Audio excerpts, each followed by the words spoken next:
63세, 17살 어린 아내와 재혼했습니다. 저는 새벽 5시 출근, 아내는 10시 기상. 전시회며 카페며 다니는 여유로운 모습이 미웠습니다. 퇴직금 2천만 원만 남자 더 이상 못 버티겠어서 이혼을 선택했죠. 그런데 며칠 뒤 은행에서 온 전화 한 통, 그 안에서 나온 내용에 손이 떨려 서류를 제대로 잡을 수조차 없었습니다. 오늘 제 이야기를 끝까지 들어주시면 편견과 오해가 어떻게 사랑을 무너뜨렸는지, 너무 늦게 깨달은 진실이 무엇이었는지 아시게 될 겁니다. 그리고 어느 지역에서 시청하고 계신지 댓글 한 번씩만 부탁드립니다. 여러분의 이야기도 듣고 싶습니다. 그럼 지금부터 제가 겪은 3년의 이야기를 있는 그대로 말씀드리겠습니다. 본문에 앞서 무료 구독과 좋아요 하시면 건강이 찾아옵니다. 저는 63세 김도성입니다. 35년 동안 물류센터에서 일했고 단 한 번도 지각한 적이 없습니다. 새벽 5시에 눈을 뜨면 몸이 먼저 일어났어요. 알람 소리보다 몸이 시간을 더 잘 기억했죠. 세수하고 김밥 하나 입에 넣고 집을 나서면 6시 10분, 회사까지 20분 거리였으니 딱 맞았습니다. 6시 반까지 출근해서 지게차 시동 걸고 팔레트 정리하고 물류 확인하는 게 제 하루의 시작이었어요. 점심시간 빼고는 쉴 틈 없이 움직였고 오후 4시가 되면 허리가 뻐근하게 아파왔습니다. 그래도 버텼어요. 가장이니까요. 저는 몇 년 전 46세였던 젊은 여자 정민아와 재혼했습니다. 17살 차이가 났지만 그때는 그게 자랑처럼 느껴졌어요. 주변에서 다들 부러워했거든요. 도성이 형, 복 터졌네. 그런 말 들을 때마다 어깨가 으쓱했습니다. 미나는 키도 크고 옷도 잘 입고 웃는 모습이 참 예뻤어요. 처음 만났을 때 커피숍에서 일하던 미나가 제게 따뜻하게 웃어줬을 때 이 사람과 함께라면 남은 인생이 달라질 것 같았습니다. 결혼하고 처음 몇 달은 괜찮았어요. 퇴근하고 집에 오면 밥이 차려져 있었고 미나가 오늘 힘들었죠? 라고 물어줄 때마다 하루의 피로가 녹는 것 같았습니다. 주말에는 함께 마트 가고 영화도 보러 갔어요. 그런데 시간이 지나면서 뭔가 조금씩 어긋나기 시작했습니다. 미나는 아침 10시가 넘어서야 일어났어요. 제가 출근할 때 미나는 이불 속에 있었고 퇴근해서 돌아올 때쯤 되면 브런치를 먹고 있거나 화장을 하고 있었습니다. 오늘 친구들이랑 전시회 보고 올게요. 필라테스 수업 있어요. 카페에서 책 읽다가 올게요. 그런 말을 들을 때마다 뭔가 속이 뒤틀렸어요. 저는 새벽부터 일어나 땀 흘리며 일하는데 미나는 느긋하게 오전을 보내고 여유롭게 오후를 즐기고 있었으니까요. 퇴근하고 집에 돌아오면 온몸에서 땀 냄새가 났습니다. 샤워하고 소파에 쓰러지면 미나는 옆에서 휴대폰 보며 잔잔하게 웃고 있었어요. SNS에 올린 카페 사진을 보여주며 여기 분위기 좋더라 그러는데 저는 고개만 끄덕였습니다. 뭐라고 말해야 할지 몰랐어요. 부럽다고, 좋겠다고, 그런 말은 차마 꺼내지 못했습니다. 저녁 식탁에 앉아 밥을 먹을 때도 그랬어요. 미나는 오늘 본 전시의 이야기, 친구들과 나눈 대화, 새로 생긴 카페 얘기를 했고 저는 그래 좋았겠네 정도로만 대답했습니다. 제 하루는 별로 할 얘기가 없었거든요. 지게차 타고 박스 옮기고 점심 먹고 또 박스 옮기고 그게 다였으니까요. 점점 생각이 꼬이기 시작했습니다. 나는 이렇게 사는데 왜 저 사람은 저렇게 편할까? 같은 집에 사는데 왜 이렇게 다를까? 내가 번 돈으로 저렇게 여유롭게 사는 건 아닐까? 그런 생각들이 매일 아침과 저녁마다 가슴 한쪽에 돌덩이처럼 쌓여갔어요. 어느 날 아침 미나가 오늘 요가 수업 있어서 점심쯤 나갈게요 라고 말했을 때 저는 그래라고만 했지만 속으로는 화가 치밀었습니다. 요가? 나는 새벽부터 몸을 쓰는데 요가는 또 뭐 하러 가나? 그런 생각이 들었어요. 물론 입 밖으로 꺼내진 않았습니다. 그러면 싸움이 될 테니까요. 주말에도 미나는 약속이 많았어요. 친구들과 브런치 먹고 전시회 보고 쇼핑하고 카페에서 수다 떨고 왔습니다. 저는 집에서 TV 보거나 낮잠 자며 시간을 보냈어요. 가끔 미나가 같이 나갈래요? 라고 물어봤지만 저는 피곤해서라고 거절했습니다. 사실은 미나의 친구들과 어울리는 게 불편했어요. 다들 젊고 세련됐고 저는 그 사이에서 늙은 아저씨처럼 느껴졌거든요. 시간이 지날수록 미나를 보는 시선이 달라졌습니다. 처음엔 예쁘고 사랑스러웠는데 이제는 저 여유로운 웃음이 미웠어요. 제가 힘들게 일하는 동안 편하게 살고 있다는 생각, 나이 차이 때문에 제가 더 열심히 벌어야 한다는 생각, 언젠가는 저를 떠날 거라는 두려움, 그런 것들이 뒤섞이며 미나를 바라볼 때마다 가슴이 답답해졌습니다. 미나는 여전히 똑같았어요. 따뜻하게 웃고 저녁 차려주고 가끔 제 어깨 주물러 주면서 고생 많아요라고 말해줬습니다. 그런데 그 말이 위로가 아니라 비웃음처럼 들렸어요. 당신은 편하게 살면서 무슨 고생을 안다고, 그런 생각이 자꾸 들었습니다. 결혼 만년 차쯤 됐을 때 저는 미나와 거의 대화를 안 하게 됐어요. 아침에 다녀올게요, 저녁에 왔어요 정도만 주고받았습니다. 미나가 뭘 물어봐도 응 그래 나중에 이런 식으로만 대답했어요. 미나도 점점 말이 없어졌고 우리 사이에는 보이지 않는 벽이 생겼습니다. 그래도 저는 참았어요. 퇴직할 때까지만, 국민연금 받을 때까지만 그렇게 버티면 뭔가 달라질 거라고 생각했습니다. 하지만 마음속 돌덩이는 점점 무거워졌고 미나를 볼 때마다 저도 모르게 한숨이 나왔어요. 그렇게 시간이 흘렀고 저는 매일 새벽을 살았고 미나는 여전히 여유롭게 웃고 있었습니다. 그리고 저는 그 웃음이 점점 더 견딜 수 없게 됐죠. 그때 저는 몰랐습니다. 그 여유로운 웃음 뒤에 무엇이 숨어 있는지를요. 2025년 초 저는 정년을 앞당긴 희망퇴직으로 회사를 그만두었습니다. 희망퇴직이라는 말이 참 아이러니했어요. 누가 희망해서 퇴직하겠습니까? 회사에서 명단을 돌렸고 제 이름이 거기 포함돼 있었습니다. 인사팀장이 도성 씨, 조건 괜찮으니까 생각해 보세요 라고 했을 때 저는 거절할 수 없었어요. 35년 다닌 회사였지만 끝은 그렇게 왔습니다. 퇴직금 통장에 찍힌 숫자를 보며 한참을 멍하니 앉아 있었어요. 1억 2천만 원 생각보다 적었습니다. 집 대출 8천만 원, 차량 할부 1,500만 원, 신용카드 연체 500만 원을 갚고 나니 손에 남은 건 딱 2천만 원이었어요. 35년 일한 대가치고는 너무 초라했습니다. 그날 밤 안방 책상 앞에 앉아 계산기를 두드렸어요.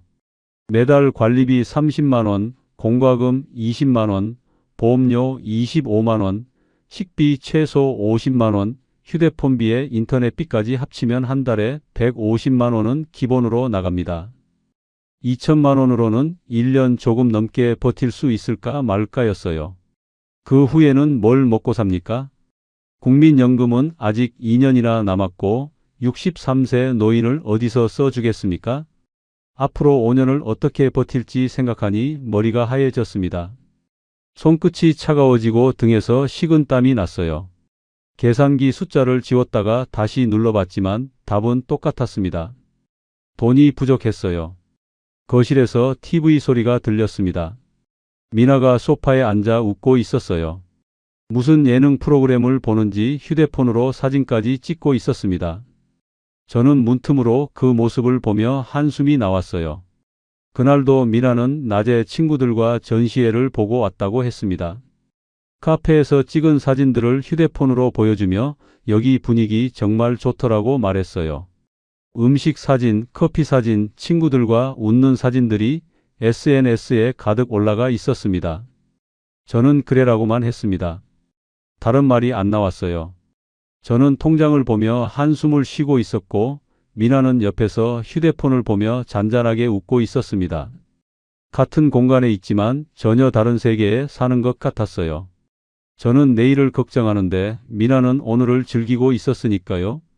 다음 날도 그 다음 날도 똑같았습니다. 미나는 아침 10시가 넘어 일어나 브런치를 먹고 오후에는 필라테스 가거나 카페에서 책을 읽었어요. 저녁에 돌아와서는 오늘 있었던 일들을 편하게 얘기했습니다. 오늘 전시회에서 재밌는 작품 봤어요. 필라테스 선생님이 자세 칭찬해 줬어요. 그런 말들이었어요. 저는 그 말들을 들으며 속이 뒤틀렸습니다. 나는 앞으로 어떻게 살아야 할지 막막한데 저 사람은 여전히 전시회니 필라테스니 하며 살고 있구나. 그런 생각이 들었어요. 우리 집 형편이 어려워진 걸 모르는 걸까요? 아니면 알면서도 신경 안 쓰는 걸까요? 미나의 여유로운 모습이 점점 더 견디기 힘들어졌습니다. 아침에 늦게 일어나는 것도, 느긋하게 커피 마시는 것도, 친구들과 약속 잡는 것도 전부 다 눈에 거슬렸어요. 저는 새벽부터 35년을 일했는데 미나는 10시가 넘어 일어나 편하게 하루를 시작했습니다. 그 차이가 자꾸만 크게 느껴졌어요. 어느 날 저녁 미나가 휴대폰으로 옷을 고르고 있었습니다. 쇼핑몰 화면을 보여주며 이거 예쁘지 않아요? 라고 물었어요. 저는 가격을 봤습니다. 8만 원짜리 블라우스였어요. 비싸네라고 했더니 미나는 제 돈으로 살 건데요 라고 했습니다. 그 말에 저는 할 말이 없었어요. 미나한테 무슨 돈이 있다고 그런 생각이 들었지만 굳이 물어보지 않았습니다. 저는 점점 미나한테 말을 안 하게 됐어요. 다녀왔어요. 밥 먹어요. 먼저 잘게요. 그 정도만 주고받았습니다. 미나가 뭘 물어봐도 응 그래 알아서 해 이렇게만 대답했어요. 대화가 귀찮았습니다. 아니 사실은 미나를 보는 게 괴로웠어요. 통장 잔액은 점점 줄어들었습니다. 1,900만 원, 1,800만 원, 1,700만 원 숫자가 내려갈 때마다 가슴이 답답해졌어요. 이러다가 1년도 못 가겠다는 생각이 들었습니다. 아껴 쓴다고 아껴 써도 돈은 계속 나갔어요. 내 안에서 뭔가 끓어오르기 시작했습니다. 퇴직한 불안, 돈이 없는 초라함, 나이 들음에 대한 두려움, 그런 것들이 전부 뒤섞이며 한 곳을 향했어요. 바로 미나였습니다. 이 집의 불안과 분노를 전부 미나 탓으로 돌리고 싶어졌어요. 젊은 아내를 데려와서 돈이 더 드는 것 같았고 미나가 편하게 살아서 제가 더 초라해 보이는 것 같았고 젊은 아내와의 나이 차이 때문에 초라함이 더 컸습니다. 사실 따지고 보면 다 제 문제였어요. 하지만 저는 그걸 인정하고 싶지 않았습니다. 어느 날 밤이었습니다. 저는 안방 책상에서 통장 정리를 하고 있었고 미나는 침대에 누워 휴대폰을 보고 있었어요. 휴대폰 화면에서 희미한 빛이 나오고 미나의 입가에 잔잔한 미소가 번졌습니다. 친구한테 온 메시지를 보는 것 같았어요. 그 순간 제 안에서 뭔가 터졌습니다. 3년 동안 쌓였던 열등감과 불만과 두려움이 한꺼번에 쏟아져 나왔어요. 입이 먼저 움직였습니다. 미나야, 이혼하자. 제 입에서 그 말이 나왔을 때 저도 놀랐습니다. 미나는 휴대폰에서 눈을 떼고 저를 봤어요. 왜요? 그렇게 물었지만 저는 대답할 말이 제대로 없었습니다. 나는 더 이상 이 상황을 버티기 힘들어. 우리는 안 맞는 것 같아. 그렇게 말하고 나니 가슴 한쪽이 뻥 뚫리는 것 같았어요. 동시에 이상한 공허함도 밀려왔습니다. 미나는 한참을 저를 바라보다가 천천히 고개를 끄덕였습니다. 알겠어요.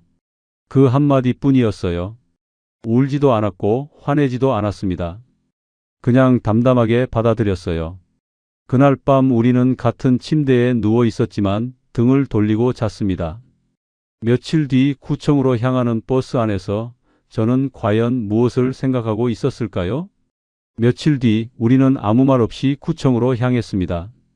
그날 아침 미나가 먼저 일어나 준비를 하고 있었어요. 저는 침대에 누워 천장을 보다가 천천히 몸을 일으켰습니다. 세수를 하고 옷을 갈아입는데 거울 속 제 얼굴이 낯설게 느껴졌어요. 언제부터 이렇게 주름이 깊어졌을까? 언제부터 이렇게 늙어 보였을까? 그런 생각이 들었습니다. 현관에서 미나가 기다리고 있었어요. 손에는 서류 봉투를 들고 있었습니다. 준비됐어요? 미나가 물었고 저는 응이라고만 대답했어요. 집 밖으로 나서는데 발이 무거웠습니다. 버스 정류장까지 함께 걸어갔지만 우리는 한마디도 안 했어요. 10분 정도 걸리는 거리였는데 그 시간이 참 길게 느껴졌습니다. 미나는 앞만 보고 걸었고 저는 미나보다 반 발자국 뒤에서 따라갔어요. 버스가 왔고 우리는 뒷자리에 나란히 앉았습니다. 창밖으로 익숙한 풍경들이 지나갔어요. 매일 출근하며 보던 슈퍼마켓, 세탁소, 분식집, 그 모든 게 오늘따라 다르게 보였습니다. 마치 처음 보는 것처럼 낯설었어요. 구청 앞에서 내려 민원실로 들어갔습니다. 안내 데스크에서 이혼 신고요라고 말하니 직원이 3층으로 올라가라고 안내해 줬어요.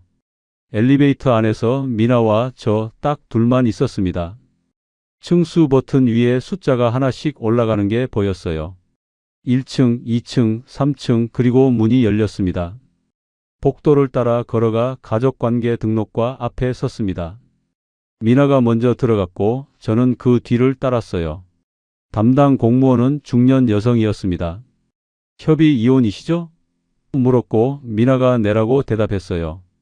미나는 이미 이혼 동의서를 깔끔하게 정리해 들고 있었습니다. 언제 준비한 건지 서류가 빈틈없이 작성돼 있었어요. 공무원이 서류를 받아 하나하나 확인했습니다. 재산 분할은 어떻게 하실 건가요? 물었을 때 미나가 말했어요. 재산 분할 포기합니다. 저는 미나를 봤습니다. 미나는 서류를 가리키며 덧붙였어요. 위자료도 포기합니다. 깔끔하게 정리하고 싶어요. 공무원은 확실하세요? 라고 재차 물었고 미나는 네라고 답했습니다. 서류에는 정말로 재산 분할 포기와 위자료 포기가 또박또박 적혀 있었어요. 미나의 글씨였습니다. 저는 그 글씨를 보며 이상한 기분이 들었어요. 시원한 건지 허전한 건지 뭔지 모를 감정이 가슴을 눌렀습니다. 공무원이 설명을 시작했습니다. 협의 이혼은 숙려기간을 거쳐야 합니다. 두 분은 자녀가 없으니 일주일 후에 다시 오시면 됩니다.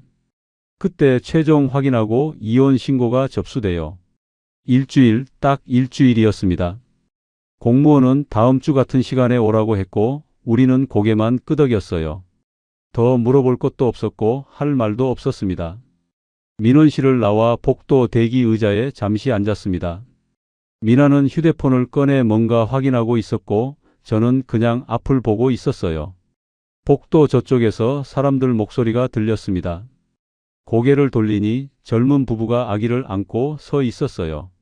남자는 30 초반쯤 돼 보였고 여자도 비슷한 나이였습니다. 아기는 분홍색 모자를 쓰고 있었어요. 출생 신고를 하러 온 것 같았습니다. 남자가 아기를 안고 여자에게 뭐라고 말하자 여자가 웃으며 아기 뺨을 쓰다듬었어요. 행복해 보였습니다. 새로운 시작을 하는 가족이었어요. 저는 그 모습을 보며 생각했습니다. 나도 한때는 저 나이였구나. 저렇게 아기를 안고 출생 신고하러 왔었구나. 그때는 앞으로 펼쳐질 인생이 기대됐었구나. 그런 생각이 들자 이상한 허무함이 밀려왔어요.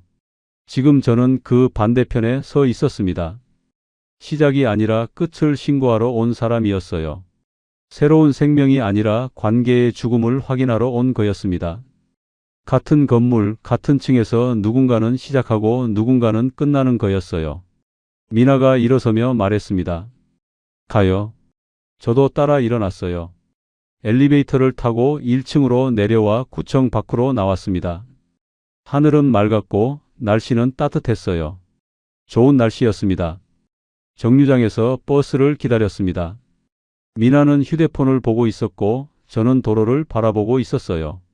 차들이 지나갔고 사람들이 걸어갔고 세상은 평소처럼 돌아가고 있었습니다. 버스가 왔고 우리는 또다시 나란히 앉았습니다.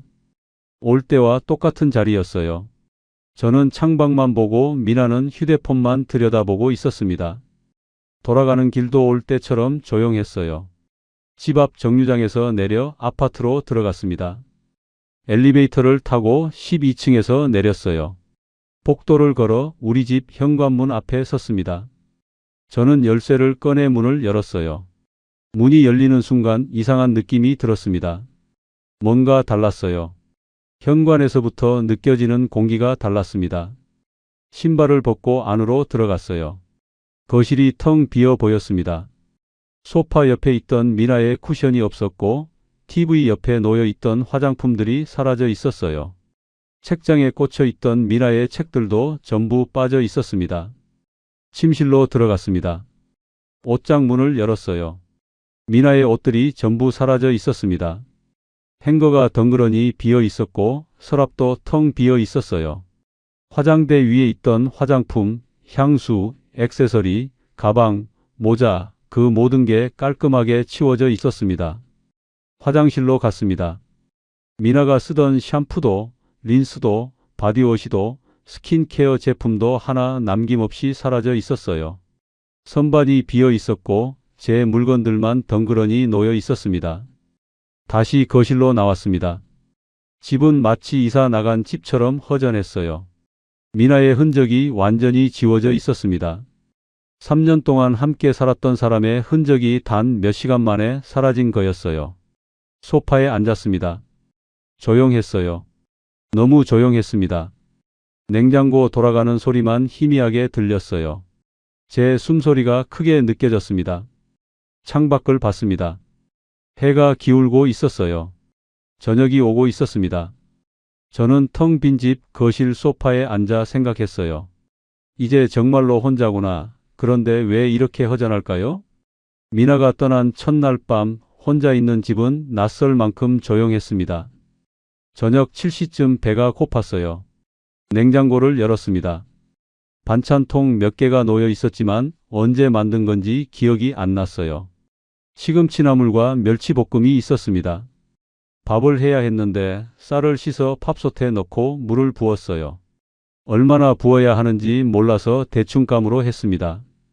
40분쯤 지나 밥이 됐는데 너무 질었어요. 혼자 먹는 밥은 맛이 없었습니다.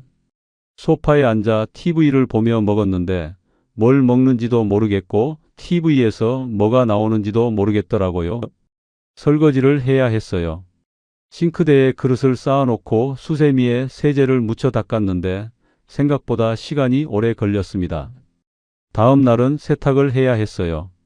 세탁기에 빨랫감을 넣고 세제를 부었는데 얼마나 넣어야 하는지 몰랐습니다. 눈대중으로 부었어요. 버튼을 눌렀는데 표준 코스인지 강력 코스인지 헷갈렸습니다. 세탁이 끝나고 베란다에 널었는데 옷이 삐뚤삐뚤했어요. 미나가 널었을 때는 가지런했는데 제가 하니 엉망이었습니다. 화장실 청소도 해야 했어요. 변기와 세면대에 때가 끼기 시작했습니다. 청소 도구함을 열었는데 뭘 써야 하는지 몰라서 물티슈로 대충 닦았어요. 쓰레기 버리는 것도 문제였습니다. 음식물 쓰레기통에서 냄새가 나는데 언제 버리는 건지 몰랐어요. 아파트 게시판을 확인하니 월수금요일이라고 적혀 있었습니다. 밥을 해야 했고 세탁을 해야 했고 화장실 청소와 쓰레기 정리까지 전부 제 몫이었어요. 미나가 있을 때는 당연하게 돌아가던 일들이 이제는 전부 제가 해야 하는 일이 됐습니다. 한 달이 지나니 통장 잔액이 눈에 띄게 줄었어요. 전기세, 가스비, 관리비, 인터넷비, 휴대폰비, 보험료가 꼬박꼬박 빠져나갔습니다. 관리비만 30만 원이 넘게 나왔어요. 가스비는 겨울이라 15만 원, 전기세는 12만 원이었습니다.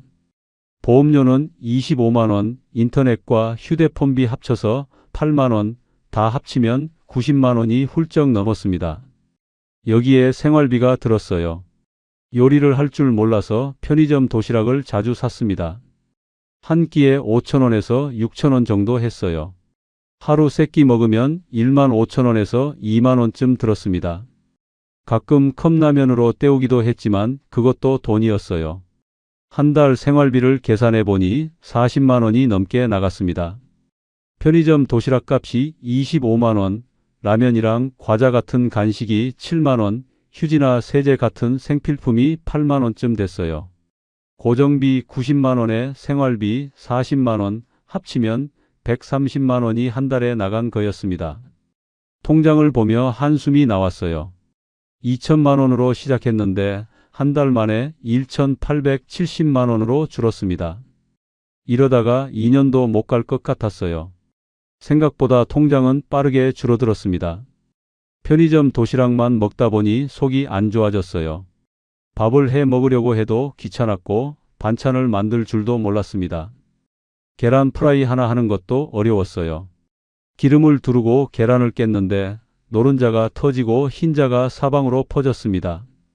먹을 수는 있었지만 보기에 좋지 않았어요. 마트에 장을 보러 가도 뭘 사야 할지 몰랐습니다. 미나가 있을 때는 냉장고에 항상 뭔가 있었는데 이제는 텅 비어 있었어요. 우유, 계란, 빵 정도만 샀습니다. 채소나 고기를 사봤자 요리할 줄 몰라서 그냥 상하게 될 것 같았거든요.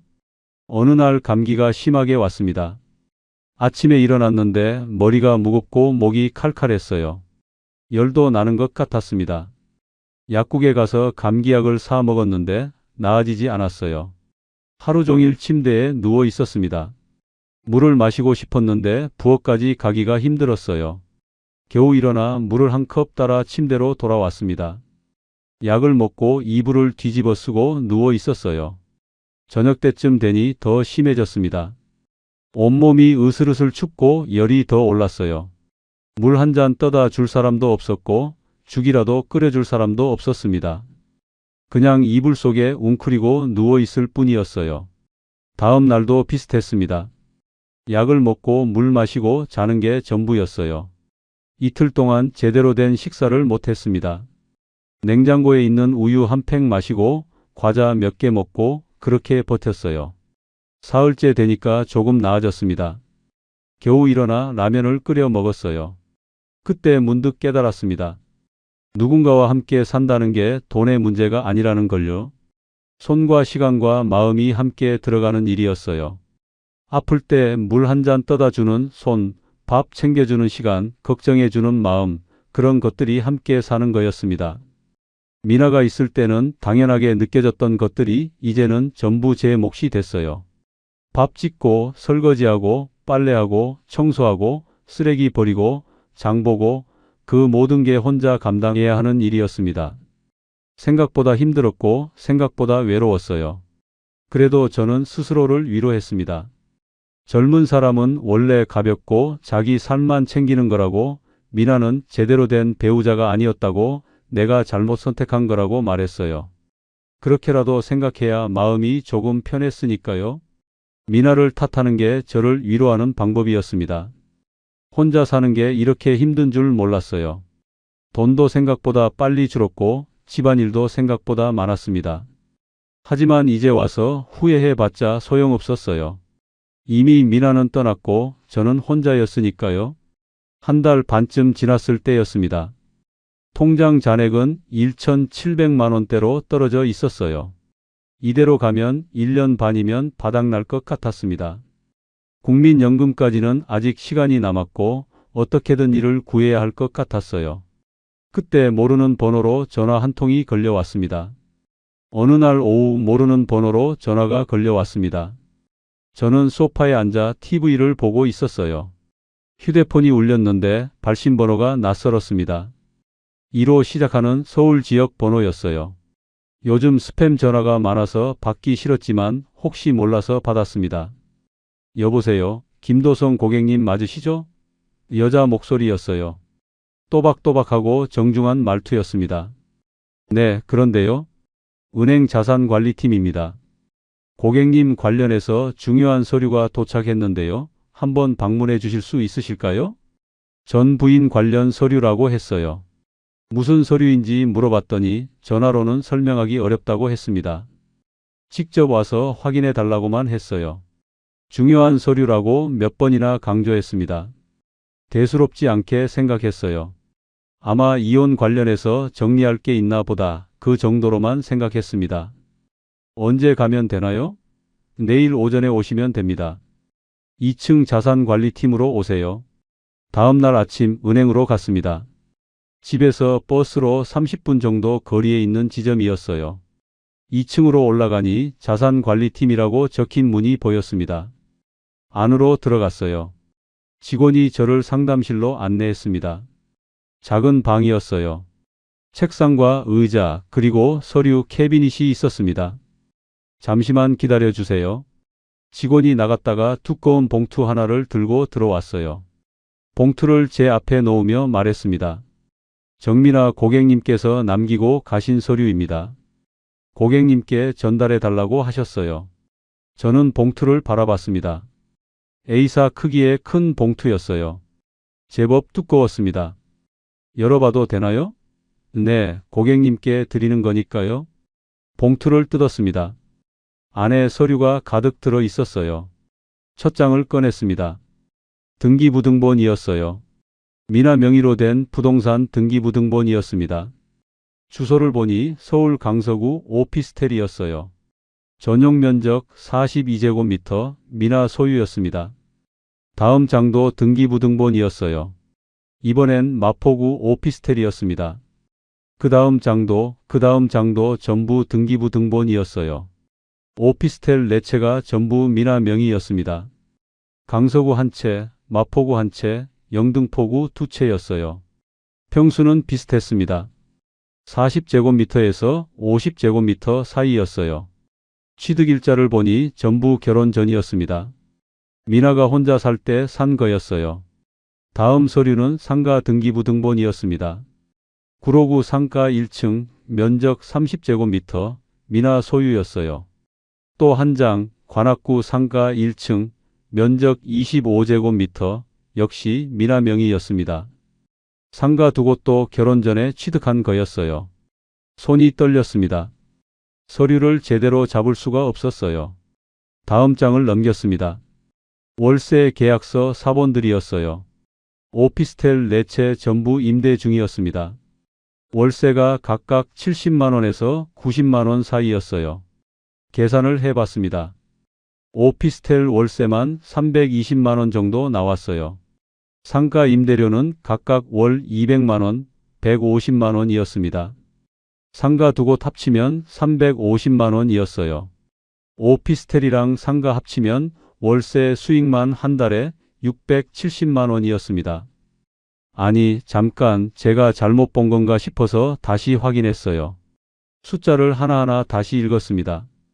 틀리지 않았어요. 오피스텔 4채에서 320만 원, 상가 두 곳에서 350만 원, 합계 670만 원이 맞았습니다. 아니, 더 있었어요. 서류를 더 넘기니 다른 임대 계약서들이 나왔습니다.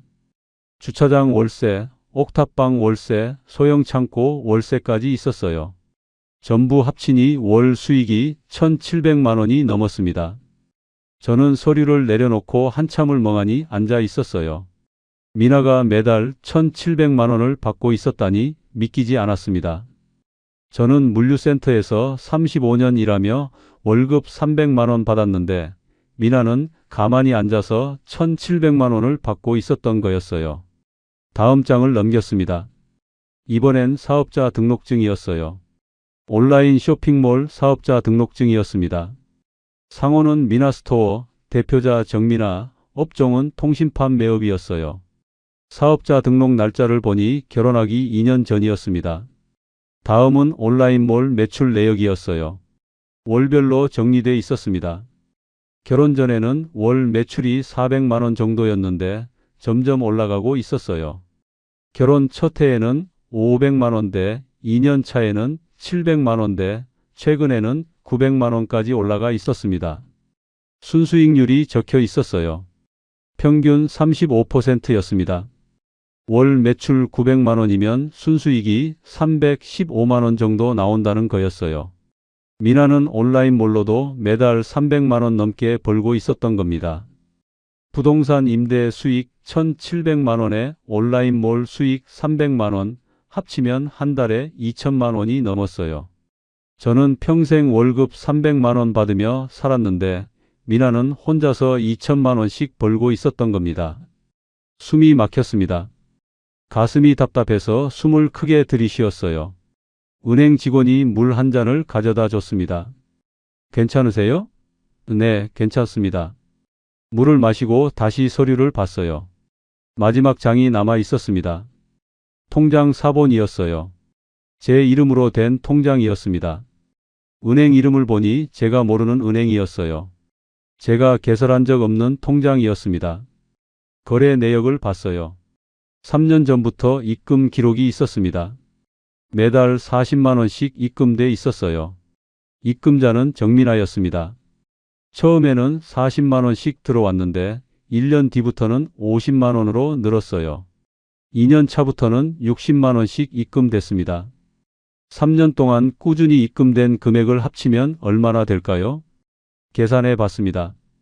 1년 차 480만 원, 2년 차 600만 원, 3년 차 720만 원, 합계 1,800만 원이었어요.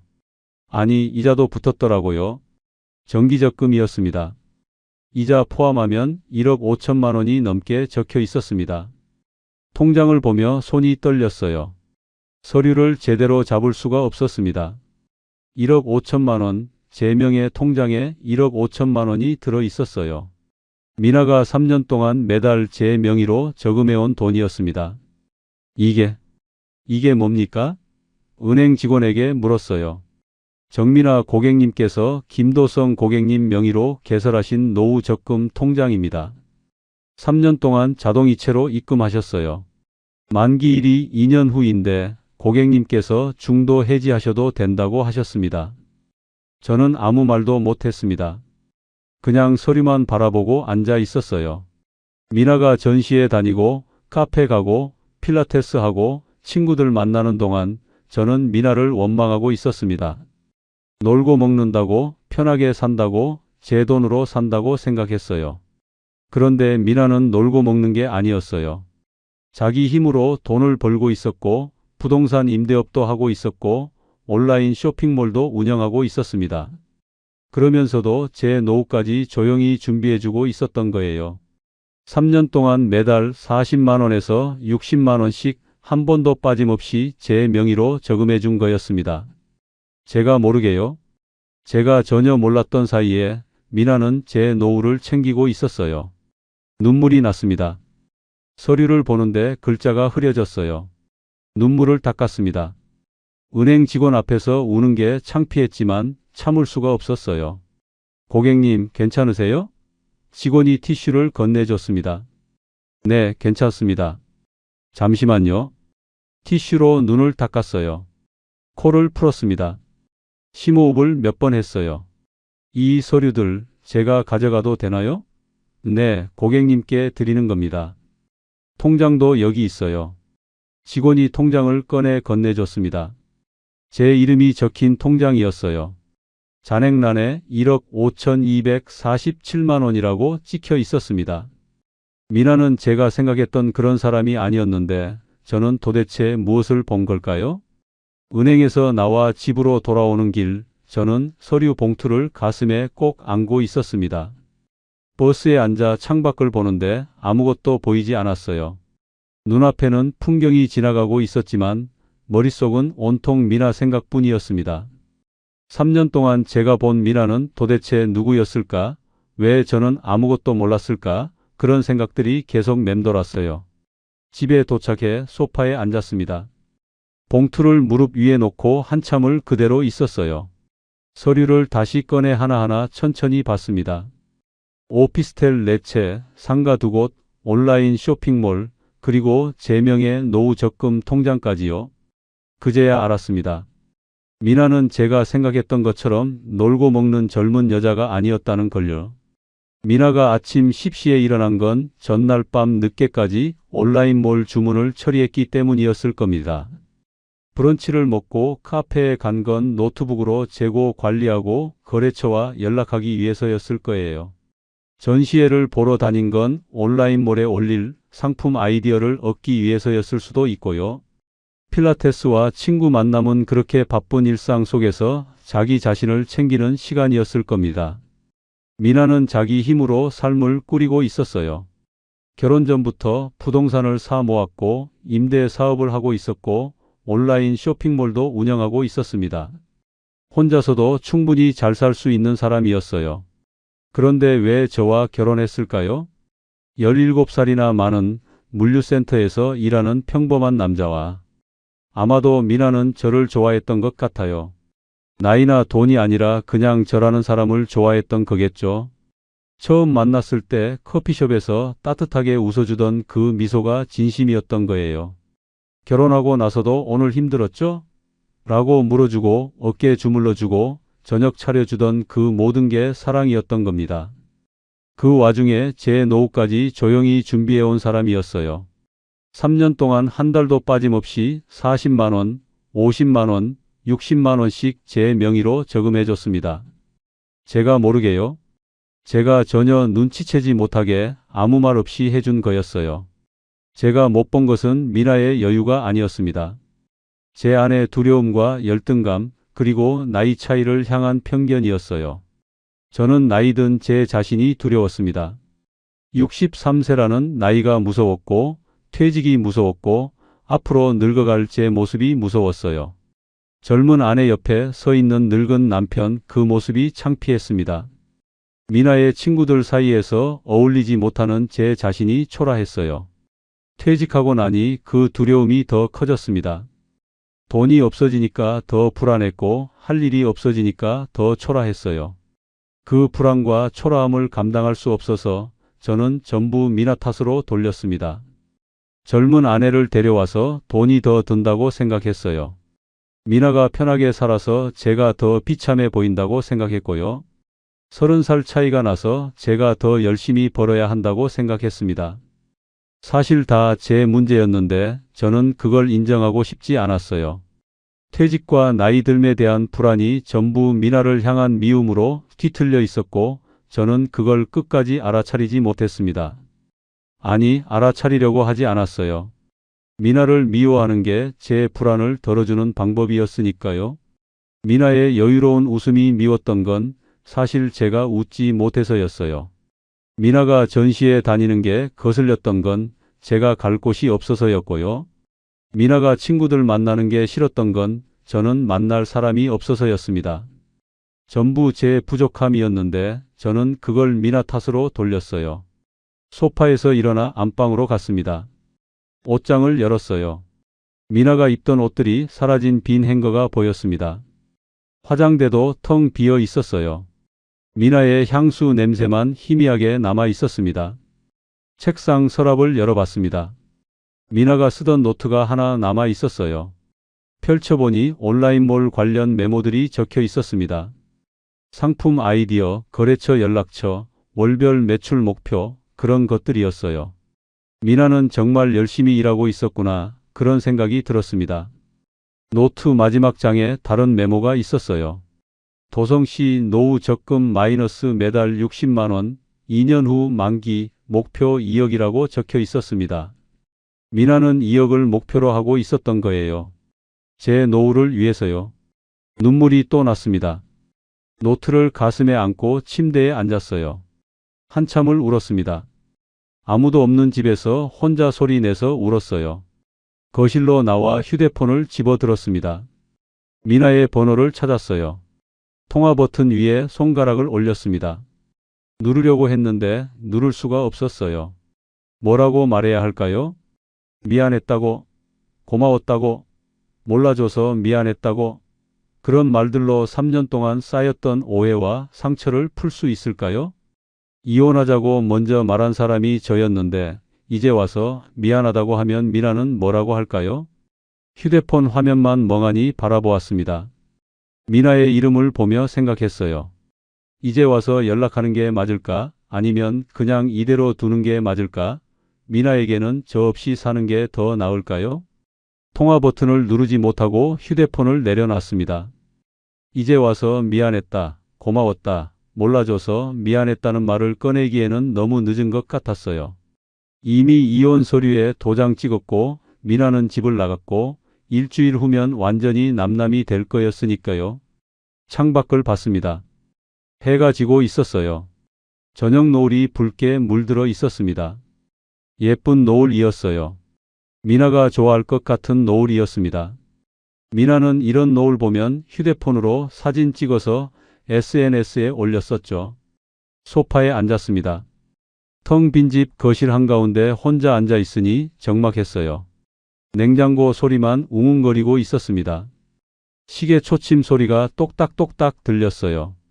그날 밤 저는 스스로에게 물었습니다. 도대체 사랑과 오해 중에 무엇이 더 무거운 짐이었는지 말입니다. 미나를 사랑했기 때문에 결혼했지만 오해 때문에 헤어졌어요. 사랑은 가벼웠는데 오해가 무거웠던 걸까요? 아니면 사랑이 무거워서 오해가 생긴 걸까요? 답은 나오지 않았습니다. 그저 후회만 밀려왔어요. 진작 물어볼 걸, 진작 대화할 걸, 진작 미나를 제대로 볼 걸, 그런 후회들이 가슴을 눌렀습니다. 통장을 봤어요. 1억 5천만 원이라는 숫자가 찍혀 있었습니다. 이 돈으로 앞으로 몇 년은 버틸 수 있을 거예요. 국민연금 나올 때까지 충분할 겁니다. 미나가 만들어준 안전망이었어요. 미나는 끝까지 저를 챙겨준 거였습니다. 혼자 남은 집에서 저는 깨달았습니다. 함께 산다는 건 돈의 문제가 아니라는 걸요. 나이의 문제도 아니고 여유의 문제도 아니었어요. 서로를 이해하고 믿고 존중하는 마음이 함께 사는 거였습니다. 그런데 저는 미나를 이해하려고 하지 않았고 믿지 않았고 존중하지 않았어요. 미나의 여유를 미워할 게 아니라 그 여유의 이유를 물어봤어야 했습니다. 미나의 생활을 의심할 게 아니라 미나와 함께 걸었어야 했어요. 편견과 두려움으로 미나를 볼 게 아니라 있는 그대로의 미나를 봤어야 했습니다. 이제는 너무 늦었습니다. 미나는 떠났고 저는 혼자 남았어요. 1억 5천만 원이라는 돈과 3년치 후회만 안고 혼자 살게 됐습니다. 여러분께 묻고 싶습니다. 함께 사는 사람의 여유가 미워 보인다면 그건 정말 상대방의 문제일까요? 혹시 그 여유 뒤에 숨겨진 노력과 배려를 보지 못하는 건 아닐까요? 사랑하는 사람을 의심하기 전에 먼저 물어보고 대화하는 게 얼마나 중요한지 아시나요? 저처럼 후회하지 마십시오. 함께 있을 때 제대로 보고 제대로 물어보고 제대로 사랑하시길 바랍니다. 너가 먼저 바람 피웠잖아. 내가 다 봤다고. 아내 폰에 뜬 예약 완료 한 줄을 호텔 예약으로 착각한 순간 저는 확인도 없이 외도라고 단정했고 등산회에 가입해 맞바람을 시작했습니다. 외로움이 무서워서요. 위로인 줄 알았는데 등산회에서 만난 여자는 오빠, 우리 재혼하자라며 서류부터 꺼냈고 오늘 은행 창구 닫히기 전이라는 말에 저는 적금 해지 도장을 찍어버렸습니다. 끝까지 보시면 그 예약 완료가 왜 제 인생을 흔들었는지 3개월 뒤 무엇을 알아버렸는지 확인하게 되실 겁니다. 그리고 어느 지역에서 시청하고 계신지 댓글 한 번씩만 부탁드립니다. 여러분의 이야기도 듣고 싶습니다. 그럼 지금부터 제가 모든 걸 읽기까지의 이야기를 있는 그대로 말씀드릴게요. 본문에 앞서 구독과 좋아요는 저희에게 큰 힘이 됩니다. 저는 박정호, 올해 67세입니다. 제 인생에서 가장 긴 3개월이 어떻게 시작됐는지 지금부터 말씀드리려고 해요. 그날은 9월 중순쯤이었어요. 아내 정미가 거실 소파에 앉아서 폰을 보고 있었고 저는 주방에서 물을 마시고 있었어요. 아내 폰 화면에서 알림이 떴어요. 예약 완료라는 글자가 크게 보였고 저는 그걸 힐끗 봤어요. 그 순간 제 머릿속에선 한 가지만 떠올랐어요. 호텔이라고요. 왜냐하면 며칠 전에 아내가 친구 만난다고 집을 자주 비웠거든요. 그래서 저는 그게 여행 예약이거나 호텔 예약이라고 단정해 버렸어요. 확인은 안 했어요. 물어보지도 않았고요. 그냥 제 안에서 뭔가 꺾였어요. 아내가 저를 속이고 있다는 생각이 박혔고 그게 사실인지 아닌지는 중요하지 않았어요. 그날 밤 저는 참지 못하고 터졌어요. 너가 먼저 바람 피웠잖아. 내가 다 봤다고 라고 소리를 질렀고 아내는 뭘 봤냐고 물었지만 저는 대답하지 않았어요. 아내는 계속 물었어요. 무슨 얘기냐고, 뭘 봤다는 거냐고. 하지만 저는 그냥 내가 알잖아 라고만 반복했어요. 그날 밤부터 저희는 각방을 썼어요. 아내는 안방에 있었고 저는 작은 방으로 옮겼어요. 밥은 따로 먹었고 말도 거의 안 했어요. 가끔 아내가 이번 주만이라도라고 말을 걸었지만 저는 그냥 고개를 돌렸어요. 제가 먼저 당했다고 생각했거든요. 그러니까 제가 뭘 하든 괜찮다고요. 그 생각이 제 안에서 점점 단단해졌어요. 외로움과 분노가 섞여서 제가 뭘 해도 된다는 명분처럼 굳어졌어요.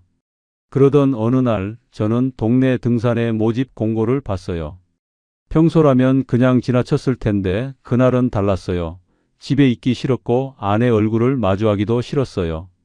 등산회라도 나가서 사람들 사이에 있으면 덜 외로울 것 같았어요. 다음 날 아침 저는 등산복을 샀어요. 검은색 바람막이에 등산화까지 맞춰서요. 처음엔 그냥 운동 삼아 나간다고 생각했어요. 근데 돌아오는 길에 제 머릿속엔 다른 생각이 들었어요. 아내가 먼저 그랬으니까 나도 똑같이 하면 되잖아 라는 생각이요. 그게 맞바람이라는 걸 알면서도 저는 그냥 진행했어요. 저 스스로 정당화했고 체면도 지킬 수 있다고 생각했어요. 첫 산행은 그 주 토요일이었어요. 새벽 6시에 집 근처 공터에서 모였고 사람들은 생각보다 많았어요. 40명 정도 됐고 대부분 60대였어요. 간단한 인사를 나누고 버스를 타고 산으로 향했어요. 산에 오르는 내내 저는 말이 없었어요. 그냥 앞사람 뒤만 따라갔고 숨만 골랐어요. 정상에서 사진을 찍었고 내려오는 길에 누군가 제게 말을 걸었어요. 오빠 오늘 처음이시죠? 라는 목소리였고 저는 고개를 들었어요. 58세쯤 돼 보이는 여자였어요. 최지아라고 자기소개를 했고 웃으면서 다음에도 나오라고 했어요. 저는 그냥 네 라고만 대답했어요. 산행이 끝나고 뒤풀이가 있었어요. 근처 식당에서 막걸리를 마셨고 저는 구석 자리에 앉아 있었어요. 지아가 제 옆에 왔어요. 혼자 계시지 말고 이쪽으로 오시라고 했고 저는 자리를 옮겼어요. 사람들이 얘기하는 소리가 시끄러웠지만 저는 귀에 안 들어왔어요. 그냥 술만 마셨어요. 지아가 물었어요. 오빠 집에 안 들어가고 싶으세요? 라고요. 저는 깜짝 놀랐어요. 제 속마음을 들킨 것 같았거든요. 저는 그냥 웃었어요. 그리고 술을 한 잔 더 마셨어요. 그날 밤 집에 돌아갔을 때 아내는 안방 불을 끄고 있었어요. 저는 작은 방으로 들어가서 이불을 덮었어요. 핸드폰을 켰더니 단톡방 알림이 하나 떠 있었어요. 등산의 단톡방이었고 내일 일정이 올라와 있었어요. 저는 그 알림을 보면서 생각했어요. 이제 집보다 여기가 더 편할지도 모른다고요. 그리고 지아의 목소리가 계속 맴돌았어요. 혼자 계시지 말라는 말이요. 그 말이 위로처럼 느껴졌어요. 아내는 절대 해주지 않을 말이었으니까요. 다음 주부터 저는 거의 매주 산행에 나갔어요. 토요일마다 새벽에 일어나서 등산복을 입고 집을 나갔어요. 아내는 아무 말도 안 했어요. 저도 어디 가는지 말하지 않았고요. 산행이 끝나면 뒤풀이가 있었고 저는 점점 사람들과 섞였어요. 특히 지아 옆에 자주 앉았어요. 지아는 제 얘기를 잘 들어줬어요. 제가 말을 안 해도 분위기로 알아챘고 억지로 물어보지도 않았어요. 어느 날 산행이 끝나고 지아가 물었어요. 오빠 요즘 집에서 힘드시죠? 라고요. 저는 대답 대신 그냥 고개를 끄덕였어요. 지아가 말했어요. 그럴 땐 나와 있는 게 나아요. 집에만 있으면 더 힘들어지거든요. 그 말이 제 안에 꽂혔어요. 집에 있으면 더 힘들어진다는 말이요. 저는 그날 집에 늦게 들어갔어요. 아내는 거실에 앉아 있었고 저를 보더니 한숨을 쉬었어요. 저는 아무 말 없이 작은 방으로 들어갔고 문을 닫았어요. 다음 날 아침 아내가 작은 방 문 앞에서 말했어요. 이번 주만이라도 집에 있어 달라고요. 저는 대답하지 않았어요. 그리고 오후에 다시 등산의 단톡방을 열었어요. 지아가 메시지를 보냈어요. 오빠 다음 주 산행 가시죠? 라는 내용이었고 저는 바로 답장을 보냈어요. 그날부터 제 하루는 점점 단톡 알림으로 시작됐어요. 아내 목소리보다 핸드폰 알림이 더 자주 들렸고 저는 그게 더 편했어요. 어느 날 저녁 아내가 밥상을 차리고 앉아 있었어요. 저한테도 수저를 놓았고 앉으라는 눈빛을 보냈어요. 저는 그냥 지나쳤어요. 배고프지 않다고 말하고 작은 방으로 들어갔어요. 문을 닫고 핸드폰을 켰더니 지아가 또 메시지를 보냈어요. 오빠 내일 시간 되세요? 라는 내용이었어요. 저는 된다고 답장을 보냈고 내일 어디서 만날지 물었어요. 그렇게 3주가 지나갔어요. 저는 점점 집 밖에 있는 시간이 길어졌고 아내와는 거의 말을 안 했어요. 지아는 산행 외에도 평일에 만나자고 했어요. 저는 거절하지 않았고 동네 카페에서 차를 마셨어요. 지아가 말했어요. 오빠는 혼자 버티면 안 되는 타입이에요. 라고요. 저는 그게 무슨 뜻인지 물었어요.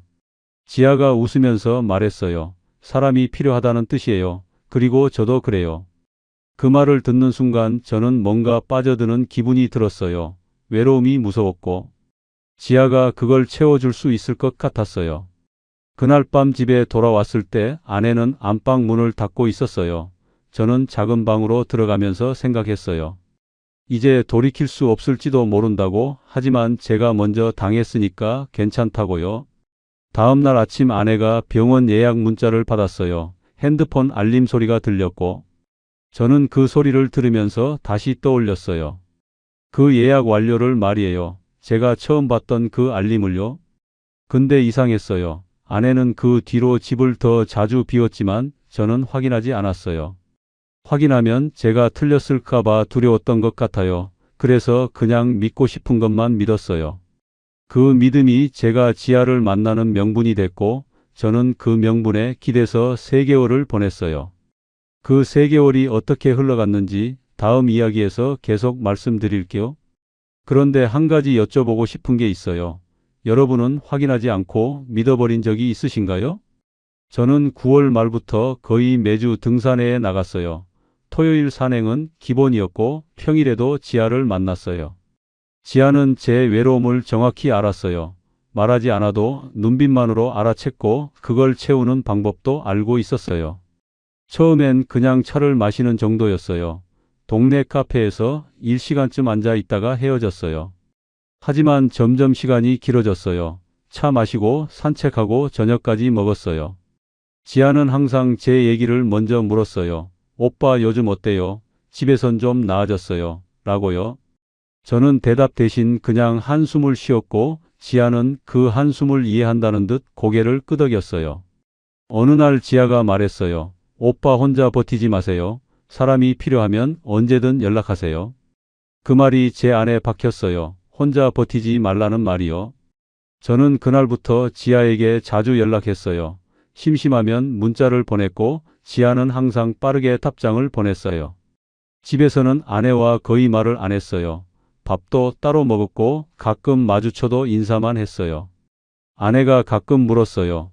요즘 어디 다녀오는 거냐고요? 저는 그냥 운동한다고만 대답했어요. 등산해라는 말은 하지 않았고요. 아내는 더 이상 묻지 않았어요. 그리고 저는 그게 편했어요. 10월 첫째 주쯤 지아가 저를 뒤풀이 2차로 데려갔어요. 산행이 끝나고 식당에서 막걸리를 마시고 나서 몇 명이 노래방으로 갔어요. 저는 노래방을 좋아하지 않았지만 따라갔어요. 집에 가기 싫었거든요. 노래방에서 지아가 제 옆에 앉았어요. 그리고 작은 목소리로 말했어요. 오빠, 요즘 집에 안 들어가고 싶죠? 저도 알아요. 저는 깜짝 놀랐어요. 제 마음을 정확히 말해버렸거든요. 지아가 계속 말했어요. 그럴 땐 나와 있는 게 나아요. 집에만 있으면 더 답답해지니까요. 저는 고개를 끄덕였어요. 맞다고 생각했거든요. 그날 밤 집에 들어간 시간은 11시가 넘었어요. 아내는 이미 자고 있었고 저는 작은 방으로 조용히 들어갔어요. 이불을 덮고 누웠는데 잠이 안 왔어요. 머릿속에선 지아의 목소리가 계속 맴돌았어요. 다음 날 아침 아내가 작은 방 문을 두드렸어요. 밥 먹으라고요. 저는 배고프지 않다고 대답했고 아내는 한참 있다가 발소리를 내며 멀어졌어요. 오후에 저는 지아에게 문자를 보냈어요. 오늘 시간 되냐고요? 지아가 바로 답장을 보냈어요. 저녁 먹을래요? 라고요. 저는 좋다고 답장했고 저녁 6시에 동네 삼겹살집에서 만났어요. 지아는 소주를 시켰어요. 그리고 잔을 따르면서 말했어요. 오빠, 요즘 너무 힘들어 보여요. 제가 옆에 있을게요. 그 말을 듣는 순간 제 가슴이 뜨거워졌어요. 오랜만에 누군가 제 편이 돼주는 기분이었거든요. 저는 소주를 마셨고 지아도 마셨어요. 그렇게 1시간쯤 앉아 있었어요. 집에 돌아간 시간은 9시쯤이었어요. 아내는 거실에 앉아서 TV를 보고 있었어요. 저를 보더니 한숨을 쉬었어요. 하지만 아무 말도 하지 않았어요. 저는 작은 방으로 들어가면서 생각했어요. 아내는 이제 저에게 관심이 없다고요? 그 생각이 제 안에서 커졌어요. 그리고 지아에게 더 기대게 만들었어요. 10월 둘째 주 등산의 단톡방에 공지가 하나 올라왔어요. 다음 주 산행은 1박 2일이라는 내용이었어요. 멀리 가는 코스라서 숙소에서 자고 온다고 했어요. 저는 잠깐 망설였어요. 1박을 집 밖에서 자는 건 처음이었거든요. 하지만 지아가 메시지를 보냈어요. 오빠도 가시죠. 라고요. 저는 생각할 시간 없이 바로 답장을 보냈어요. 간다고요? 그날 저녁 아내에게 말했어요. 다음 주에 1박 2일로 등산 간다고요? 아내는 잠깐 저를 쳐다봤어요. 그리고 조용히 물었어요. 언제부터 등산을 그렇게 좋아했냐고요? 저는 대답하지 않았어요. 그냥 내일이라고만 말하고 작은 방으로 들어갔어요. 다음 주 금요일 저녁 저는 짐을 쌌어요. 등산복, 속옷, 세면도구를 가방에 넣었고 아내는 그 모습을 보고 있었어요. 아내가 말했어요. 이번 주만이라도 집에 있어 달라고요. 저는 그 말을 무시했어요. 그리고 토요일 새벽 5시에 집을 나갔어요. 버스에서 지아가 제 옆에 앉았어요. 그리고 작은 목소리로 말했어요. 오빠, 오늘 푹 쉬세요. 집 생각하지 말고요. 저는 고개를 끄덕였어요. 그리고 창밖을 봤어요. 산행은 오전 내내 이어졌어요. 정상에 올라서 사진을 찍고 내려왔어요. 저녁에 숙소에 도착했고 방 배정을 받았어요. 2인 1실이었고 저는 다른 남자 회원과 같은 방을 썼어요. 저녁을 먹고 로비에서 술을 마셨어요. 지아도 함께 있었고 사람들은 떠들썩했어요. 지아가 제 옆에 와서 말했어요. 오빠 오늘 집 전화 안 했죠? 라고요. 저는 깜짝 놀랐어요.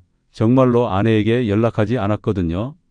지아가 웃으면서 말했어요. 그게 맞아요. 오빠는 오빠 시간이 필요해요. 그 말이 제 안에 스며들었어요. 저는 제 시간이 필요하다고 스스로 납득했어요. 그날 밤 방에 들어가서 핸드폰을 켰어요. 아내에게서 문자가 하나 와 있었어요. 잘 자. 딱 2글자였어요. 저는 그 문자를 보고 핸드폰을 껐어요. 다음 날 아침 일찍 일어나서 다시 산에 올랐어요. 하산하고 점심을 먹고 오후 3시쯤 집에 도착했어요. 집 안은 조용했어요. 아내는 안방에 있었고 저는 작은 방으로 들어갔어요. 짐을 풀고 누웠는데 이상한 기분이 들었어요. 집인데 집 같지 않았거든요. 핸드폰을 켰더니 지아가 메시지를 보냈어요. 오빠 잘 들어가셨어요. 라고요. 저는 답장을 보냈어요. 집보다 밖이 더 편하다고요. 지아가 바로 답장을 보냈어요. 그럼 자주 나오세요. 제가 항상 기다릴게요. 그 메시지를 보는 순간 저는 확신했어요. 이제 제 하루는 집이 아니라 단톡 알림으로 시작된다고요. 그리고 그게 맞다고 아내가 먼저 그랬으니까 저도 이렇게 해도 된다고 생각했어요. 10월 셋째 주부터 저는 거의 매일 지아를 만났어요. 산행이 없는 날에도 카페에서 만났고 저녁도 함께 먹었어요. 집에 들어가는 시간은 점점 늦어졌어요. 9시, 10시, 11시, 가끔은 자정이 넘었어요. 아내는 아무 말도 하지 않았어요. 그냥 거실 소파에 앉아서 저를 지켜볼 뿐이었어요. 저는 그 시선이 불편했어요. 하지만 아내에게 뭐라고 말할 수도 없었어요. 제가 먼저 당했다고 생각했으니까요. 그래서 저는 그냥 작은 방으로 들어가고 문을 닫았어요. 어느 날 밤 아내가 작은 방 문 앞에서 말했어요. 이번 주만이라도 같이 밥 먹자고요. 저는 대답하지 않았어요. 그리고 다음 날 아침 일찍 집을 나갔어요. 지아를 만나러요. 더 이상 집에 있고 싶지 않았거든요. 지아는 항상 제 편이었어요. 제가 힘들 때 옆에 있었고 제 얘기를 들어줬어요. 그런데 이상한 건 지아는 자기 얘기를 거의 안 했어요. 어디 사는지, 가족이 있는지, 뭘 하고 사는지 그런 얘기를 하지 않았어요. 저는 궁금했지만 물어보지 않았어요. 왠지 물어보면 안 될 것 같았거든요. 10월 마지막 주 지아가 갑자기 말했어요.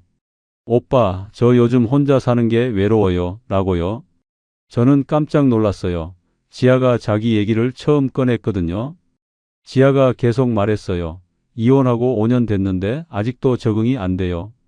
저는 그제서야 알았어요. 지아도 저처럼 외로웠다는 걸요. 지아가 제 손을 잡았어요. 그리고 작은 목소리로 말했어요. 오빠, 우리 서로 의지하면 안 될까요? 그 순간 저는 뭐라고 대답해야 할지 몰랐어요. 의지한다는 게 무슨 의미인지, 어디까지 가능한 건지 생각이 복잡했거든요. 하지만 저는 고개를 끄덕였어요. 그리고 지아의 손을 놓지 않았어요. 그날 밤 집에 돌아왔을 때 아내는 안방 문을 열고 나왔어요. 저를 보더니 물었어요. 요즘 밤마다 어디 다녀오는 거냐고요? 저는 대답하지 않았어요. 그냥 작은 방으로 걸어갔고 문을 닫았어요. 이불을 덮고 누웠는데 지아의 목소리가 계속 맴돌았어요. 우리 서로 의지하면 안 될까요? 라는 말이요. 저는 그 말을 곱씹으면서 생각했어요. 이제 돌아갈 수 없을지도 모른다고요. 하지만 제가 먼저 당했으니까 괜찮다고 스스로 다시 한번 납득했어요. 그렇게 11월이 시작됐고 저는 지아에게 더 깊이 빠져들었어요. 그런데 그때까지 저는 몰랐어요. 지아가 제 외로움을 파고든 게 아니라 제 지갑을 노리고 있었다는 걸요. 그 사실을 알게 된 건 11월 첫째 주였는데 그 이야기는 다음에 계속 말씀드릴게요. 혹시 여러분도 누군가에게 의지하고 싶어서 눈을 감았던 적이 있으신가요? 11월 첫째 주 토요일 산행이 끝나고 뒤풀이를 하는데 지아가 갑자기 말했어요. 오빠, 저 오늘 할 얘기가 있어요. 라고요. 저는 술을 마시다가 고개를 들었어요. 지아는 진지한 표정이었고 사람들 사이에서 저를 밖으로 데려갔어요. 식당 밖 벤치에 앉아서 지아가 말했어요. 오빠, 우리 재혼하면 안 될까요? 저는 귀를 의심했어요. 재혼이라는 단어가 너무 갑작스러웠거든요. 지아가 계속 말했어요. 저 혼자 사는 게 너무 외로워요. 오빠도 그렇잖아요. 저는 대답하지 못했어요. 머릿속이 복잡했거든요. 아내와는 아직 이혼도 안 했고 지아와 재혼을 생각해 본 적도 없었어요. 하지만 지아는 기다려주지 않았어요. 바로 조건을 꺼냈어요. 오빠, 근데 집부터 잡아야 해요. 제가 지금 사는 곳은 월세라서요. 저는 잠깐 멈췄어요. 집 얘기가 나온 순간 뭔가 이상하다는 생각이 들었거든요. 하지만 지아는 제 눈을 똑바로 보면서 말했어요. 보증금이 급해요. 이번 달 안에 잡아야 해요. 저는 얼마냐고 물었어요. 지아는 잠깐 망설이다가 말했어요. 일단 500만 원만 있으면 계약금을 넣을 수 있어요. 500만 원이라는 금액이 제 머릿속을 쳤어요. 적은 돈이 아니었거든요. 하지만 지아는 제 손을 잡았어요. 그리고 작은 목소리로 말했어요. 오빠, 저 오빠 아니면 의지할 사람이 없어요. 제발 도와주세요. 그 말을 듣는 순간 제 마음이 흔들렸어요. 지아가 저를 필요로 한다는 생각에 기분이 좋았거든요. 저는 생각해 보겠다고 말했어요. 그리고 그날 밤 집에 돌아갔어요. 작은 방에 누워서 곰곰이 생각했어요. 500만 원을 줘야 하나 말아야 하나? 아내와는 이미 끝났다고 생각했고 지아는 저를 필요로 했어요. 그렇게 며칠을 고민하다가 저는 결정했어요. 지아를 도와주기로요. 11월 둘째 주 월요일 저는 은행에 갔어요. 통장을 확인하고 500만 원을 인출했어요. 지아에게 문자를 보냈고 그날 저녁에 만났어요. 지아는 돈을 받자마자 눈물을 흘렸어요. 고맙다고 몇 번이나 말했어요. 저는 그 모습을 보면서 제가 잘한 일이라고 생각했어요. 지아를 도와준 게 뿌듯했거든요. 하지만 그게 시작이었어요. 그 뒤로 지아는 계속 돈을 요구했어요. 처음엔 소액이었어요. 30만 원씩, 50만 원씩, 이유는 항상 달랐어요. 등산의 회비, 장비값, 생활비, 병원비, 매번 급하다는 말과 함께 요구했어요. 저는 거절하지 못했어요. 지아가 저를 필요로 한다는 생각에 계속 돈을 줬거든요. 11월 중순쯤 지아가 또 말했어요. 오빠, 이번엔 좀 큰 금액이 필요해요. 저는 얼마냐고 물었어요. 지아는 150만 원이라고 말했어요. 집 보증금 추가분이라고 했어요. 저는 또 은행에 갔어요. 그리고 150만 원을 인출해서 지아에게 줬어요. 그렇게 한 달 동안 소액이 계속 나갔어요. 30만 원, 50만 원, 100만 원, 150만 원. 제가 모아보니 총 1200만 원이 빠져나갔어요. 저는 그제서야 정신이 들었어요. 이게 맞나 싶었거든요. 하지만 지아는 항상 고맙다고 말했어요. 그리고 재혼 얘기를 계속 꺼냈어요. 오빠, 조금만 더 기다리면 우리 같이 살 수 있어요. 라는 말을 반복했어요. 저는 그 말을 믿었어요. 아니, 믿고 싶었어요. 제가 여기까지 온 게 헛되지 않다고 생각하고 싶었거든요. 11월 셋째 주쯤 저는 통장 잔고를 확인했어요.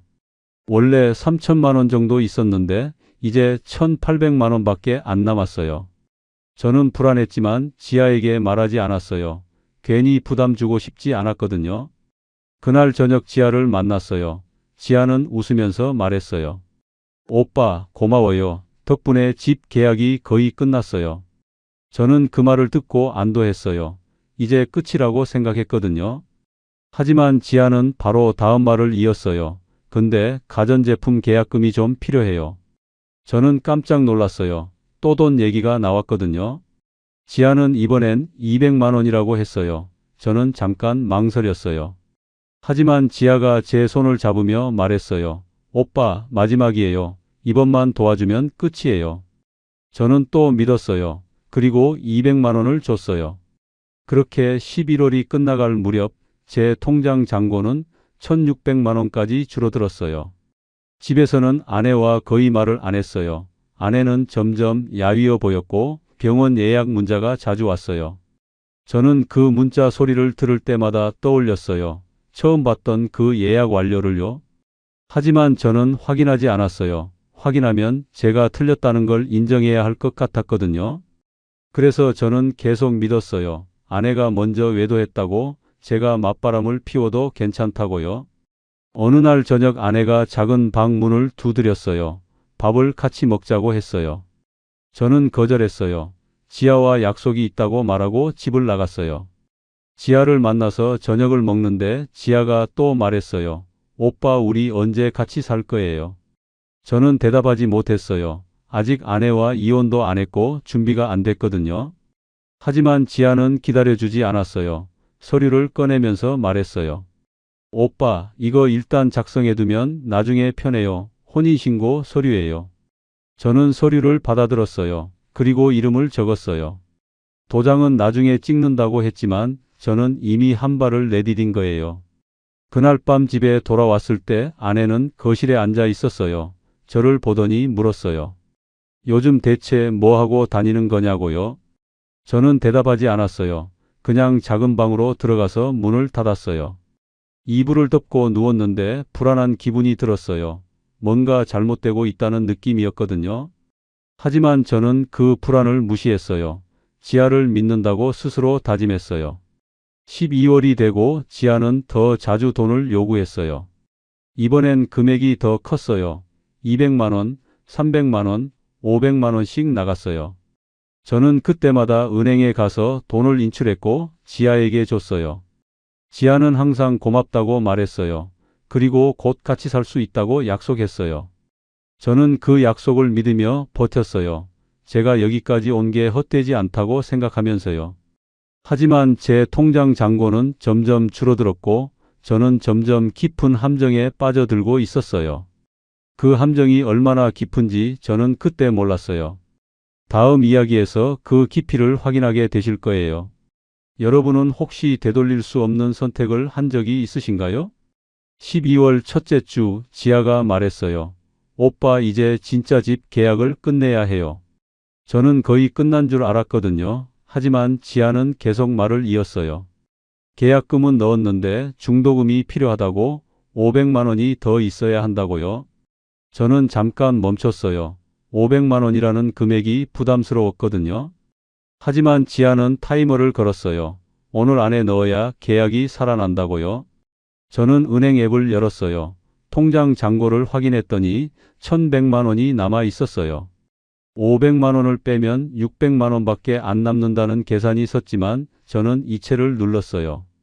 지아는 바로 확인했어요. 그리고 문자를 보냈어요. 오빠, 고마워요. 덕분에 살았어요. 저는 그 문자를 보면서 뿌듯했어요. 제가 지아를 구했다는 생각이 들었거든요. 하지만 그게 끝이 아니었어요. 며칠 뒤 지아가 또 연락했어요. 이번엔 중개비가 필요하다고 200만 원이라고 했어요. 저는 또 은행에 갔어요. 그리고 200만 원을 인출해서 지아에게 줬어요.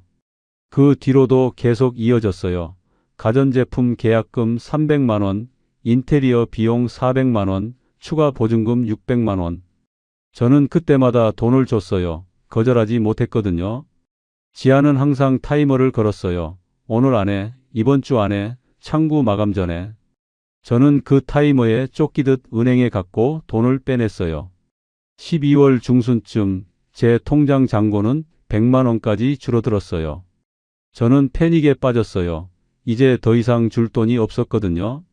하지만 지아는 멈추지 않았어요. 또 연락이 왔어요. 오빠, 마지막으로 500만 원만 더 필요해요. 잔금을 치러야 해요. 저는 통장에 돈이 없다고 말했어요. 더 이상 줄 수 없다고요. 지아는 잠깐 침묵했어요. 그리고 말했어요. 그럼 적금이나 대출은요? 저는 깜짝 놀랐어요. 적금이나 대출까지 생각해 본 적이 없었거든요. 하지만 지아는 계속 밀어붙였어요. 오빠, 여기까지 온 거 아깝잖아요. 조금만 더 하면 우리 같이 살 수 있어요. 그 말을 듣는 순간 저는 혼란스러웠어요. 여기서 멈추면 그동안 쓴 돈이 다 날아간다는 생각이 들었거든요. 저는 결국 적금을 해지하기로 했어요. 5년 동안 모은 적금이었지만 선택의 여지가 없었어요. 다음 날 은행에 가서 적금을 해지했어요. 500만 원이 나왔고 저는 그걸 지아에게 이체했어요. 지아는 또 고맙다고 말했어요.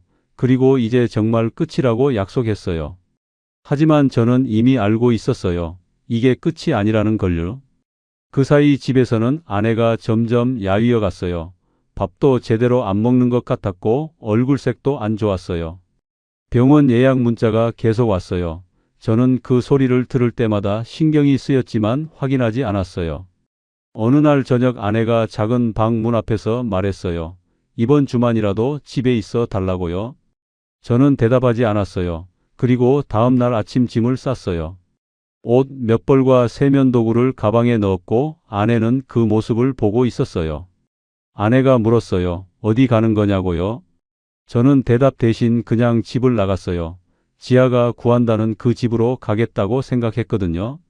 하지만 지아는 아직 집 주소를 알려주지 않았어요. 다음 주에 알려준다고만 했어요. 저는 일단 모텔에 짐을 풀었어요. 방은 좁았고 창문 밖으로 도로가 보였어요. 이불을 덮고 누웠는데 이상한 기분이 들었어요. 제가 뭘 하고 있는 건지 모르겠었거든요. 핸드폰을 켰더니 지아에게서 문자가 왔어요. 오빠 어디 계세요? 라고요. 저는 모텔에 있다고 답장을 보냈어요. 지아가 바로 전화를 걸었어요. 그리고 말했어요. 오빠 왜 모텔에 계세요? 집에 안 들어가셨어요. 저는 집에 가기 싫다고 말했어요. 지아가 구한 집으로 가고 싶다고요. 지아는 잠깐 침묵했어요. 그리고 말했어요. 오빠 조금만 더 기다려요. 다음 주면 끝나요. 저는 알겠다고 대답했어요. 그리고 전화를 끊었어요. 그날 밤 저는 모텔 침대에 누워서 천장을 봤어요. 형광등이 깜빡거렸고 복도에서 발소리가 들렸어요. 저는 생각했어요. 제가 왜 여기 있는 건지, 아내와 싸운 이유가 뭐였는지, 그 예약 완료가 정말 호텔 예약이었는지. 하지만 그 생각을 길게 하지 않았어요. 지아를 믿는다고 다시 다짐했거든요. 다음 날 아침 지아를 만났어요. 지아는 웃으면서 말했어요. 오빠, 이제 정말 마지막 단계예요. 서류만 정리하면 끝이에요. 저는 무슨 서류냐고 물었어요. 지아는 혼인신고 관련 서류라고 말했어요. 그리고 은행 서류도 필요하다고 했어요. 저는 왜 은행 서류가 필요한지 물었어요. 지아는 공동 명의로 해야 대출이 쉽다고 말했어요. 저는 고개를 끄덕였어요. 그날 저녁 지아는 서류를 가져왔어요. 적금 해지 서류, 대출 약정 서류, 위임장이었어요.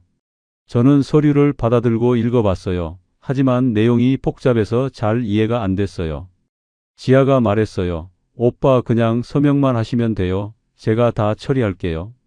저는 잠깐 망설였어요. 하지만 지아를 믿는다고 생각하며 서명을 했어요. 그리고 도장을 찍었어요. 제 인생에서 가장 큰 실수였어요.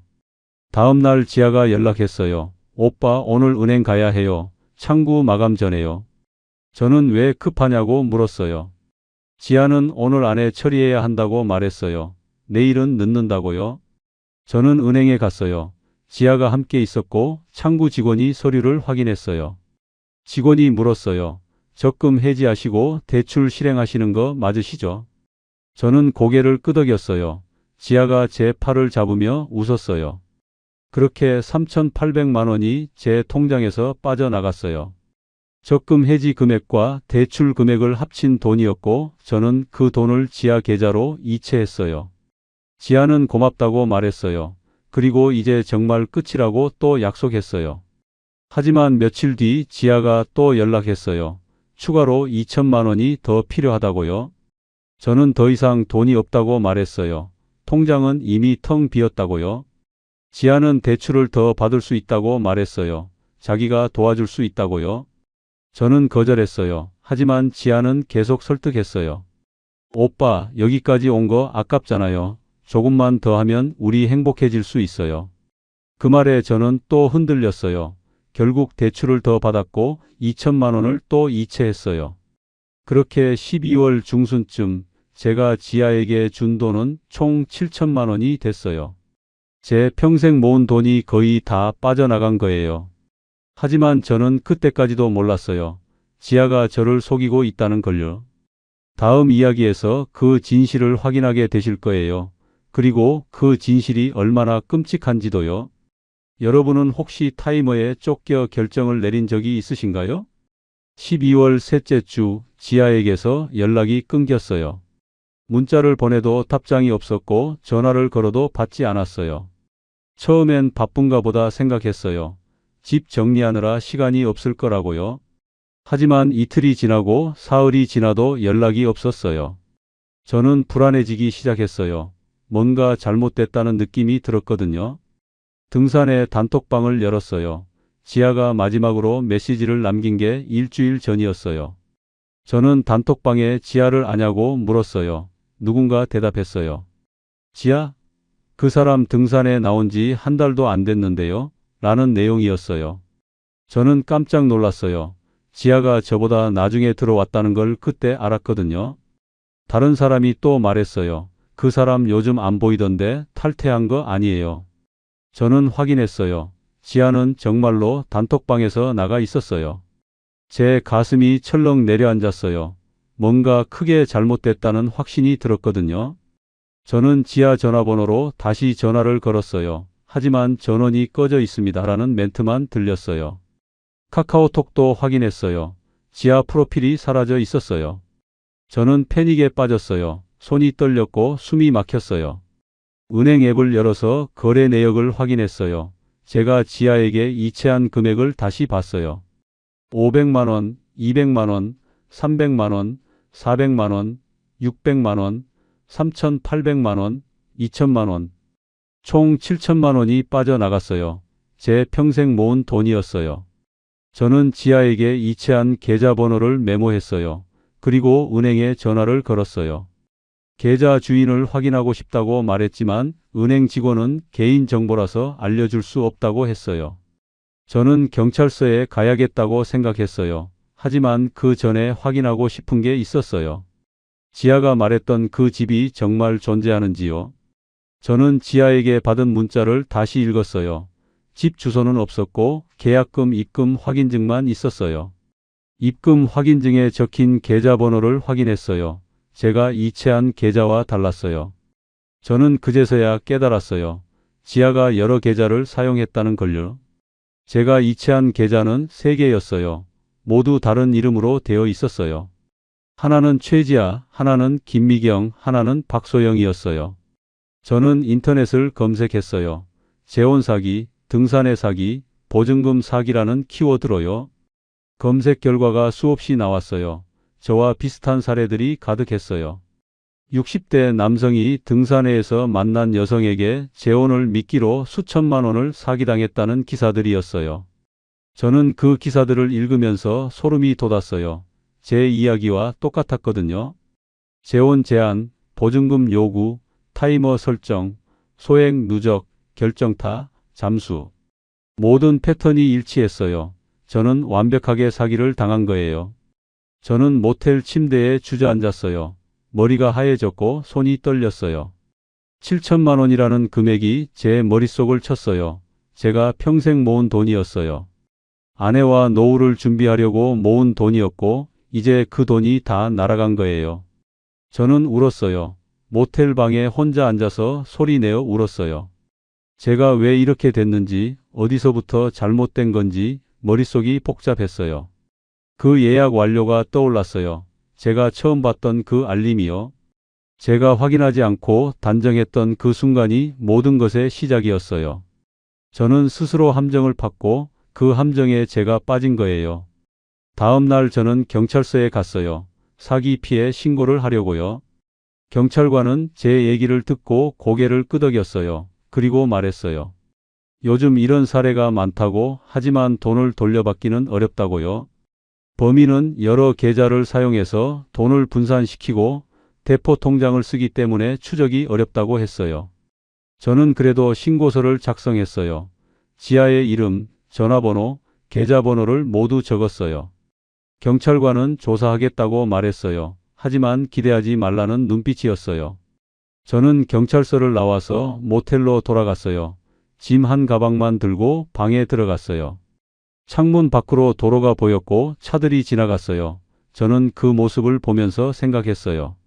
제 인생도 저 차들처럼 그냥 지나가 버린 건지, 되돌릴 수 없는 건지. 핸드폰을 켰더니 은행에서 문자가 왔어요. 대출 상환일이 다가온다는 내용이었어요. 저는 통장 잔고를 확인했어요. 10만 원도 안 남아 있었어요. 대출금을 갚을 방법이 없었고 제 신용도 무너질 게 뻔했어요. 저는 이불을 덮고 누웠어요. 천장을 보면서 생각했어요.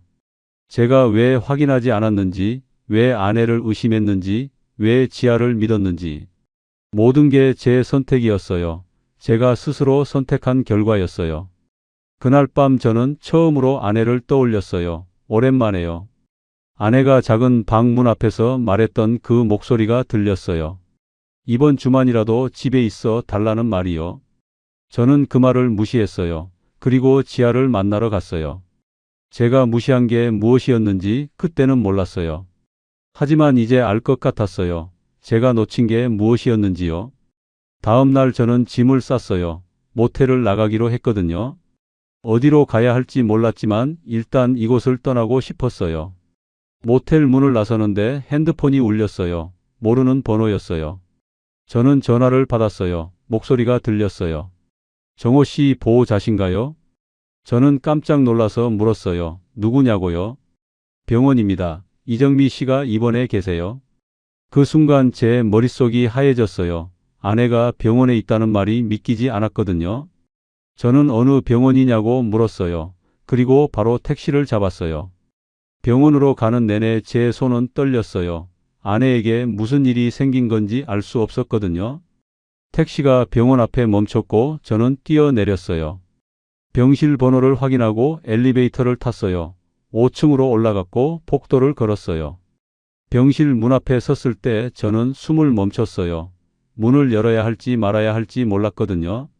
하지만 저는 문을 열었어요. 그리고 그 안에서 제가 잃어버린 3개월을 확인하게 됐어요. 그 이야기는 다음에 마지막으로 말씀드릴게요. 여러분은 혹시 뒤돌아보고 싶지 않은 선택을 한 적이 있으신가요?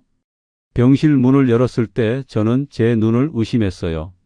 병상에 누워있는 사람이 제 아내 맞나 싶을 정도로 야위어 있었거든요.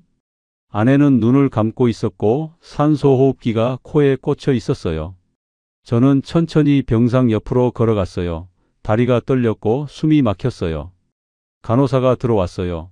저를 보더니 물었어요. 보호자시냐고요?